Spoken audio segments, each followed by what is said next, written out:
If the sum of the first 7 terms of an arithmetic progression is 49 and that of its first 17 terms is 289, find the sum of the first n terms of the AP. So let's say that these are the terms of our AP, and what is given to us is the sum of the first 7 terms is 49, and at the same time we are also given the sum of the first 17 terms of this AP as 289. Now what we need to do is, we need to find out what would be the sum of the first n terms of this AP. So now, n could take any natural number. For example, n could be 3 and I could be talking about the sum of the first 3 terms.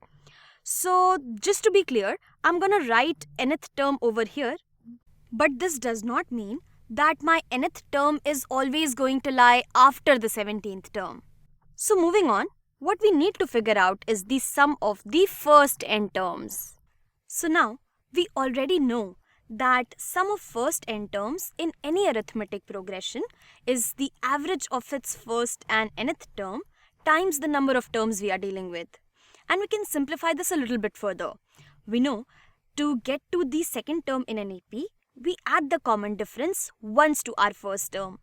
To get to the third term, we add the common difference twice to the first term. So in order to get to the nth term, we will add the common difference n minus 1 times to our first term a1.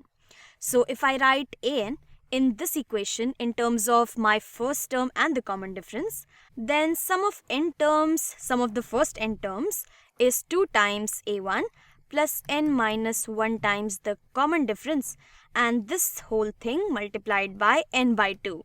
So this is just another way of writing this. So now, using this equation, if we could somehow figure out our first term and the common difference of the AP in which the sum of first 17 terms is 289 and the sum of first 7 terms is 49, we would be able to figure out the sum of first n terms of this AP in terms of n. So why don't you pause this video and using this equation, figure out the first term and the common difference with the help of the sums given to us, and then find out what should Sn be. Alright, so let's solve this thing together. Let's jump right in. So what we are given is the sum of first 7 terms, and using this equation, I can write this sum as n would be 7 in this case as we are dealing with 7 terms, and then we have 2 times a1. We don't know what the first term is, so I'm going to write it as is, plus n minus 1. The number of terms is 7. 7 minus 1 times the common difference. Now, this sum is given to us as 49. So this would be equal to 7 by 2 times 2a1 plus 6 times the common difference. So multiplying both the sides of this equation by 2 by 7, what we'll be left with is 7 times 7 is 49, 7 times 2 is 14. And on the right hand side, 2 times 1 is 2 and 7 times 1 is 7. So on the right hand side, we have 2 times a1 plus 6 times our common difference. And on dividing both the sides of this equation by 2, I'll be left with a1 plus 3d is equal to 7.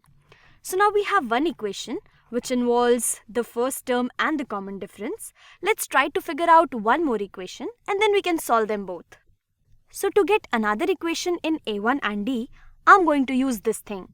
So the sum of first 17 terms using this equation can be written as 17 by 2, as the number of terms is 17 in this case, times 2 times the first one, which is yet an unknown, plus n minus 1, which would be 17 minus 1 times our common difference d. So the sum of first 17 terms is 289. I'm going to write that.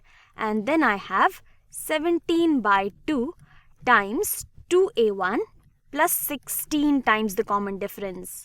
So multiplying both the sides of this equation by 2 by 17, if I multiply both the sides by 2 by 17, I'll be left with 17 times 17 is 289 and 17 times 2 is 34.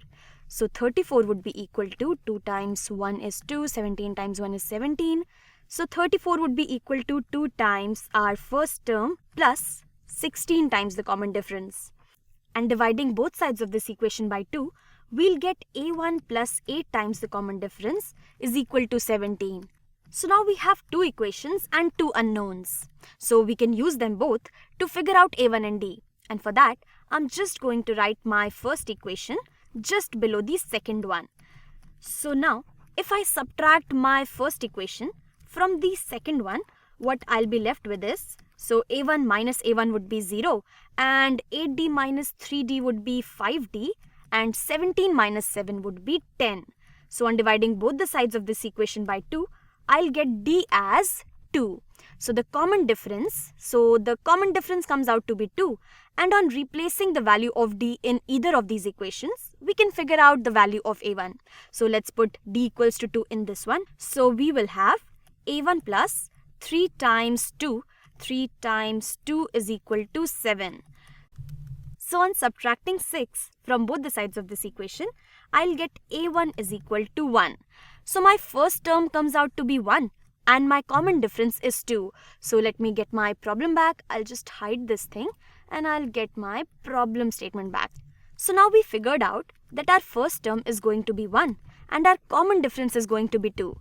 So substituting these values in this equation right over here, we'll have the sum of first n terms as n by 2 times 2a1, so 2 times 1 plus n minus 1 times the common difference, which is 2. So let's just simplify this. So I'll have n by 2 times 2 plus, if I distribute 2 over n and minus 1, I'll have 2n minus 2. So positive 2 and negative 2 add up to 0.